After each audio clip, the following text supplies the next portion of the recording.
अस्सलामुअलैकुम। तो आज जो है क्लास 9 का जो मॉडल पेपर है फ़िज़िक्स का, उसका सॉल्व आपके साथ मैं शेयर करूंगा। और देखिए, मैंने आप लोगों को पहले ही कह चुका हूं, आप लोग ग्रुप में ऐड नहीं है, ग्रुप में ऐड हो जाओ। वहां पर आपको नोट्स का पीडीएफ, बुक का पीडीएफ, गेस्ट पेपर का पीडीएफ, मॉडल पेपर का पीडीएफ, मॉडल पेपर के सॉल्व का पीडीएफ, 5 ईयर का सॉल्व और इसके अलावा live session, test session, recorded session, तमाम मटेरियल मिलेगा। सालाना फ़ीस सिर्फ 1500 है। अब आप इतना सारा मटेरियल जब मैं आपको एक साथ जमा करके दूंगा तो इसमें आई थिंक 1500 फीस रीज़नेबल है। तो अब आ जाओ, बात समझ में आ गई है। व्हाट्सएप नंबर आ रहा होगा, उस पर कॉन्टैक्ट करो, ठीक है। चलो अब आ जाओ। सॉल्व फिजिक्स पेपर मतलब solve physics model paper class 9। अच्छा, जो मॉडल पेपर में क्वेश्चन हैं इंपॉर्टेंट हैं, नो डाउट वो आ सकते हैं पेपरों में, उनमें से एक दो भी आ जाएंगे तो बहुत जो है हमारा फ़ायदा हो जाएगा, तो इसलिए उसको सॉल्व कर रहे हैं। अच्छा, अब यहाँ पर देखो क्या लिखा हुआ है आपके पास। सबसे पहला क्वेश्चन है आपके पास, बेसिकली इसमें एमसीक्यूज़ नहीं थे आपके पास मॉडल पेपर में, तो इसीलिए एमसीक्यूज़ का तो सॉल्व होगा नहीं, क्योंकि एमसीक्यूज़ है ही नहीं। जो चीज़ है नहीं उसका तो सॉल्व भी नहीं होगा ना, इसलिए। अच्छा, बाकी क्वेश्चन आंसर से स्टार्ट कर लेते हैं। सबसे पहला क्वेश्चन चैप्टर नंबर 1 से मिलेगा आपको। अच्छा, एक बात याद रखिएगा, आपके पास जो मॉडल पे मतलब जो भी पेपर आएगा बोर्ड का, उसके अंदर तमाम चैप्टर से क्वेश्चन आएंगे। ऐसा नहीं होगा कि आखिर के चैप्टर इंपॉर्टेंट नहीं है। रेशो वाइज पेपर बनाया जाता है, तो तमाम चैप्टर से क्वेश्चंस दिए जाते हैं। हाँ, जो चैप्टर ज़्यादा बड़ा होता है उससे 2-3 आ जाते हैं, और जो चैप्टर छोटा होता है उससे एक क्वेश्चन आ जाता है, लेकिन तमाम चैप्टर से क्वेश्चंस नजर आएंगे आपको, जैसे मॉडल पेपर में आ रहा है। तो define significant figure. Significant figure आप पढ़ चुके हो कि जो कि आपकी एक्यूरेसी को बताते हैं, ठीक है, और अनसर्टेनिटी कम करते हैं। Determine the number of significant figure in. आपके पास 4 जो हैं वो दिए हुए हैं, मतलब आपको यहाँ पर जो है वो 4 दिए हुए हैं डिजिट्स, मतलब 4 आपको जो है वो अलग अलग नंबर्स दिए हुए हैं, और उसमें आपने बताने हैं कितने सिग्निफिकेंट फिगर्स हैं। देखो, एक डिजिट आपके पास ये ना 133, ये 3 डिजिट हो गए, लेकिन इसमें सिग्निफिकेंट फिगर कितने हैं ये अलग हो सकता है। तो बेसिकली इसमें तो 3 ही सिग्निफिकेंट फिगर हैं, लेकिन कभी कभार अलग भी आ सकता है। द मोस्ट एक्यूरेट और reliable number of a value are known as significant figure. तो जितने ज़्यादा सिग्निफिकेंट फिगर होंगे उतनी ज़्यादा वैल्यू आपकी एक्यूरेट होगी। फॉर एग्जाम्पल, मैं आपको बोलूँ कि आपने वैल्यू निकाली है 1.33, और इसी के मुकाबले में आपने वैल्यू निकाली है 1.332156, तो कौन सी वैल्यू ज़्यादा एक्यूरेट है? बेशक नीचे वाली वैल्यू ज़्यादा एक्यूरेट आ रही है। क्यों? क्योंकि उसमें ज़्यादा नंबर आ रहे हैं, तो उसी में ज़्यादा सिग्निफिकेंट फिगर आएंगे। तो सिग्निफिकेंट फिगर आपके आंसर को, मतलब आपको जो है वो ज़्यादा एक्यूरेट आंसर देता है, यानी ज़्यादा नंबर आ रहे होते हैं उसमें। देखो ऐसे करके। तो अब इसी तरह आपके पास और भी है 0.0012। आप ये सिग्निफिकेंट रूल्स, फिगर्स के रूल्स ऑलरेडी पढ़ चुके हो कि अगर 0 जो हैं वो आगे आ रहे हैं, मतलब डेसिमल पॉइंट है और डेसिमल पॉइंट के बाद 0 आ रहे हैं, तो वो सिग्निफिकेंट फिगर्स काउंट नहीं किए जाते हैं, तो इसलिए इसमें 1-2 सिग्निफिकेंट फिगर आ रहा है। अच्छा, 7.00, तो यहाँ पर सिर्फ आपके पास 3 सिग्निफिकेंट फिगर होंगे, क्योंकि डेसिमल पॉइंट के बाद वाले, मतलब पहले आपके पास नॉन ज़ीरो नंबर आ गया, उसके बाद डेसिमल पॉइंट के बाद जो नंबर्स आ रहे हैं वो सिग्निफिकेंट फिगर्स होंगे, यानी 0 आ रहे हैं तो। अच्छा, 0 अगर बिटवीन आ जाए किसी नंबर के तो भी सिग्निफिकेंट फिगर होगा। 0.00101, इसमें जो है 101, ये 3 सिग्निफिकेंट फिगर्स हो गए हैं।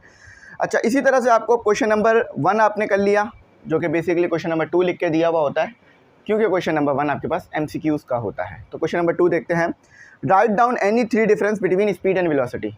तो स्पीड हमें पता है कि स्पीड जो है उसमें हम डिस्प्लेसमेंट कवर करते हैं, सॉरी वेलोसिटी में हम जो है वो डिस्प्लेसमेंट कवर करते हैं, और स्पीड में हम टोटल डिस्टेंस कवर करते हैं।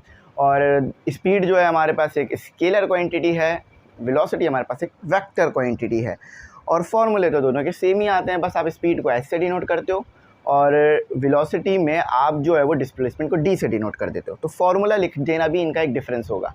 स्पीड का फॉर्मूला आप ऐसे लिखते हो v=s/t, ठीक है, और डिस्प्लेसमेंट का फॉर्मूला आप ऐसा लिखते हो v=d/t, ठीक है। तो ये बस इसका थोड़ा सा डिफरेंस होता है, ये आपने देख लेना है। डेल्टा जब लगाते हो, जब आप चेंज लेते हो डिस्प्लेसमेंट, तो वो भी अलग चीज़ आ जाती है। अगर आप सिंपल ले रहे हो तो अलग है।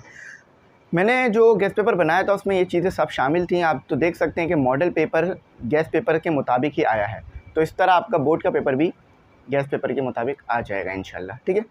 तो state Newton second law of motion.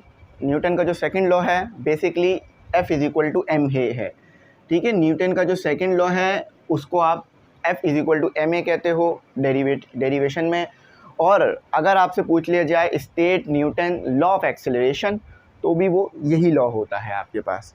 या अगर सिर्फ ये कह दिया जाए state and drive this equation, तो भी आपसे न्यूटन का सेकंड लॉ ही मांग रहे होते हैं। तीनों सवाल एक ही जगह मिलते हैं जाकर। Show the relation between applied force and the acceleration produce in a body.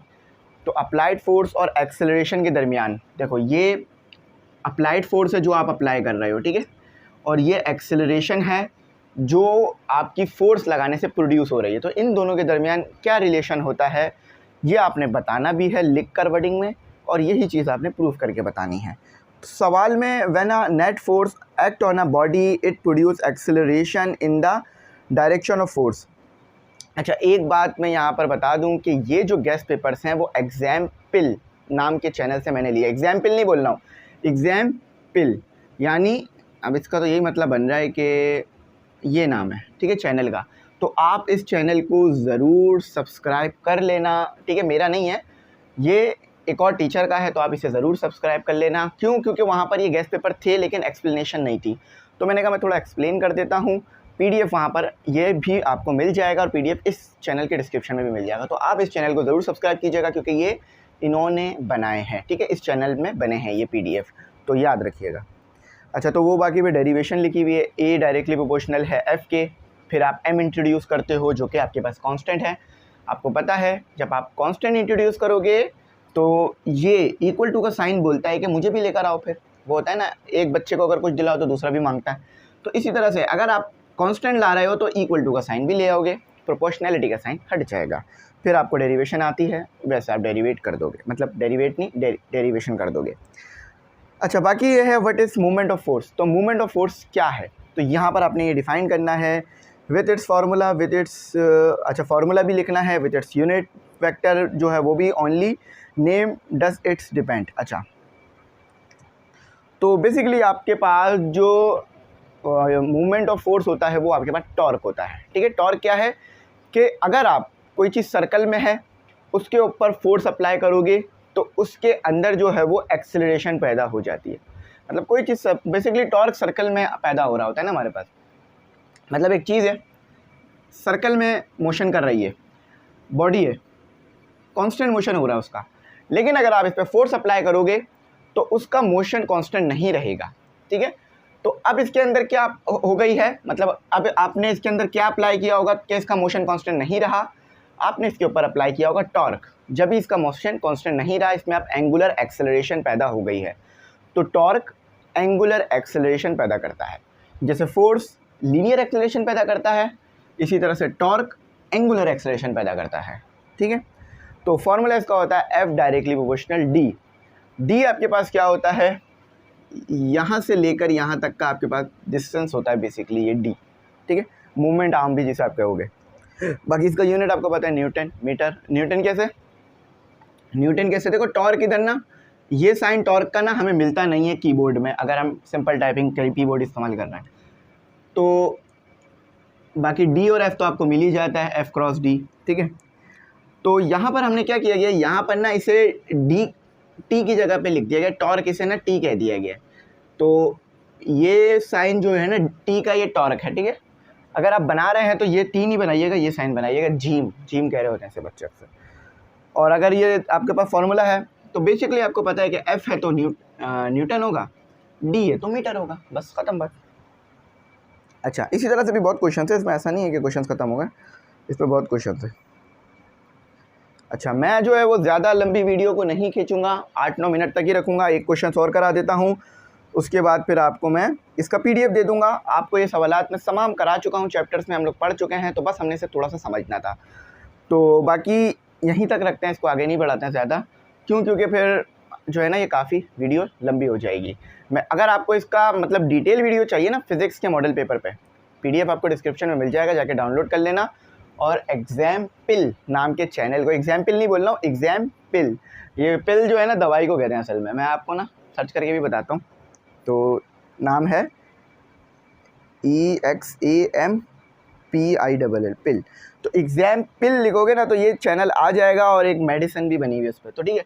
तो इस चैनल को आप सब्सक्राइब कर लेना, ताकि इन्होंने जो ये काम किया है इसका इनको जो है वो अप्रिसिएशन मिल सके। आपका सब्सक्राइब करना बेसिकली आपका सपोर्ट करना अप्रिसिएशन ही होगी उनके लिए, तो ज़रूर सब्सक्राइब करना। अच्छा, तो बाकी ये है कि इसका जो मॉडल पेपर का PDF का लिंक है वो डिस्क्रिप्शन में है, डाउनलोड कर लेना।